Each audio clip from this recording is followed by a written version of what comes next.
घंटा गाडी आतापर्यंत चालली, आताही चालूच आहे. पण आता आम्ही यावर्षी नवीन जी गाडी घेतली ती तुम्हाला हिरव्या कलरची गाडी दिसली असेल, ही रिक्षा ज्याला म्हणतो आपण, तर ती गाडी 15-20 भागामधून आम्ही आता घेतली आणि ती दररोज सकाळी गावामध्ये फिरल्या जाते आणि त्याच्यामध्ये दररोज कचरा संकलन करून जिथं आपण उतरलो तिथं कचरा डेपो दिसला तुम्हाला, बरोबर, त्या कचरा डेपोमध्ये सुद्धा टाकल्या जाते आणि तिथं जो सुका कचरा फक्त तिथे टाकल्या जाते आणि ओला कचरा आपण जिथं नाश्ता केला तिथं तुम्हाला ड्रम दिसतात, बरोबर.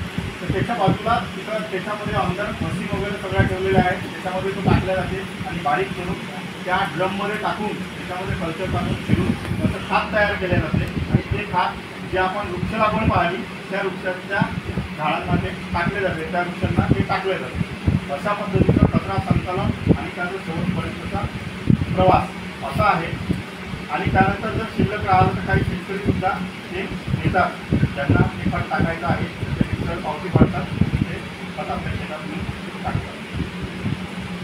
त्यानंतर गावामध्ये 80% आमच्या नाल्या बंदिस्त झाल्या आहेत, जेणेकरून जो बाहेरचा कचरा आहे तो कचरा नालीत पडू नये आणि त्याच्यापासून हे होऊ नये त्यासाठी आपण काय केलं, नाल्या बंदिस्त केलेल्या आहेत.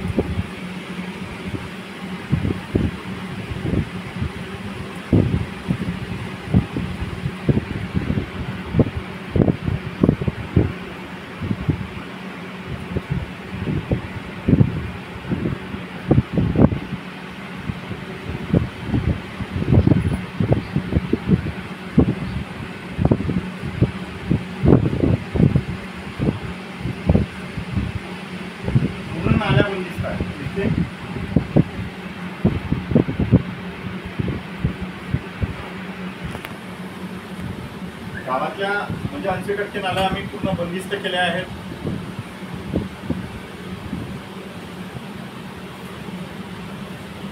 त्याच्यानंतर हे तुम्हाला बेसिन दिसत आहे, तर आपण गावामध्ये प्रत्येक चौकामध्ये बेसिन केले आहेत, जेणेकरून तुम्ही बाहेरचा व्यक्ती आला तर त्याला तुमचा सुद्धा येईल त्याच्यामध्ये आणि हात सुद्धा त्याच्यामध्ये धुता येईल.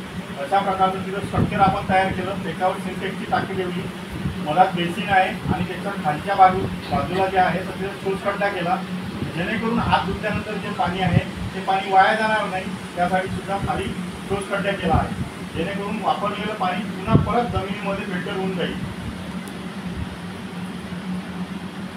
त्याच्यानंतर गावामध्ये आपण साऊंड सिस्टीम लावलेली आहे.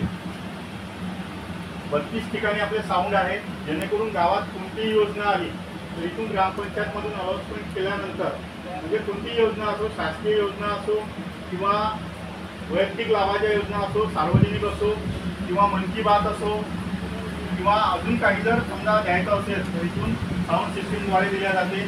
दररोज संध्याकाळी 7 वाजता राष्ट्रसंत तुकडोजी महाराजांची प्रार्थना आहे, ती प्रार्थना लावली जाते दररोज संध्याकाळी. अशा प्रकारची आमची साऊंड सिस्टीम आहे. त्यानंतर कॅमेऱ्यामध्ये प्रत्येक चौकामध्ये आपण फक्त इथं व्हिडिओज पाहतोय, पण याच्यामध्ये ऑडिओ सिस्टीम सुद्धा आम्ही बसवली आहे. प्रत्येक चौकातल्या एका कॅमेऱ्यामध्ये ऑडिओ सिस्टीम आहे, जेणेकरून तिथं जर काही वाद झाला किंवा काही झालं तर आपण इथं ते रेकॉर्डिंगद्वारे ऐकू शकतो. अशा पद्धतीचे IP कॅमेरे सुद्धा लावले. त्याच्यामध्ये नवीन व्हर्जन आहे IP कॅमेऱ्याचं, ते सुद्धा याच्यामध्ये लावलं आहे, जेणेकरून भविष्यात कुठे वादविवाद जर झाला तर ते आपल्याला भविष्यात निर्णय योग्य देता येईल, त्या पद्धतीचं सुद्धा याच्यामध्ये आपण काम केलेलं आहे.